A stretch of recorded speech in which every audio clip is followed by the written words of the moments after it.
ನಿಮಗೋಸ್ಕರ pendulum reading ಮಾಡ್ತಾ ಇದ್ದೀನಿ. ಓಕೆ, ನಿಮ್ಮ ಮನಸ್ಸಿನಲ್ಲಿ ಏನಾದರೂ ಕ್ವಶನ್ ಇದ್ದರೆ ನೆನಪು ಮಾಡ್ಕೊಳ್ಳಿ.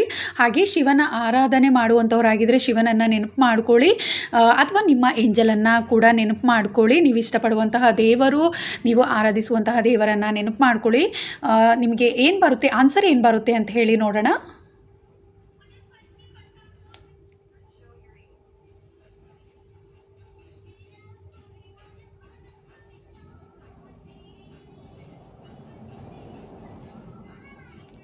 ಚೆಕ್ ಎಗೇನ್ ಅನ್ನುವಂತಹದ್ದು ಬರ್ತಾ ಇದೆ. ಚೆಕ್ ಎಗೇನ್ ಅನ್ನುವಂತಹ ಆನ್ಸರ್ ಬರ್ತಾ ಇದೆ. ಅಂದರೆ ನಿಮ್ಮ ಮನಸ್ಸಿನಲ್ಲಿ ಕೆಲವೊಂದು ಗೊಂದಲಗಳು ಕೂಡ ಈ ಕ್ವಶನ್ನ ಬಗ್ಗೆ ಇರುವಂಥ ಸಾಧ್ಯತೆ ಹೆಚ್ಚಿದೆ ಅನ್ನುವಂಥದ್ದು ನನಗೆ ಇಲ್ಲಿ ತಿಳಿತಾ ಇದೆ. ಅಥವಾ ಸದ್ಯಕ್ಕೆ ನಿಮಗೆ ಆನ್ಸರ್ ಇಲ್ಲ ಅನ್ನುವಂಥದ್ದು, ಅಂದರೆ ಇನ್ನೂ ನಿಮ್ಮ ಕೆಲಸ ಕಾರ್ಯಗಳು ಏನಾದರೂ ನೀವು ನೆನಪು ಮಾಡ್ಕೊಂಡಿದ್ರೆ ಸ್ವಲ್ಪ ದಿನ ವೆಯ್ಟ್ ಮಾಡಿ ಅನ್ನುವಂತಹದ್ದು ಕೂಡ ಆಗಿದೆ. ಆಗಿದೆ, ಈ ರೀತಿಯ ಆನ್ಸರ್ ಕೂಡ ಆಗಿದೆ. ಕೆಲವೊಮ್ಮೆ ನೀವು ಮನಸ್ಸಿನಲ್ಲಿ 2-3 ಕ್ವಶನನ್ನು ನೆನಪು ಮಾಡ್ಕೊಂಡಿರುವ ಸಾಧ್ಯತೆಗಳು ಇರ್ಬೋದು ಅನ್ನುವಂಥದ್ದು ಕೂಡ ನನಗೆ ಇಲ್ಲಿ ತಿಳಿತಾ ಇದೆ.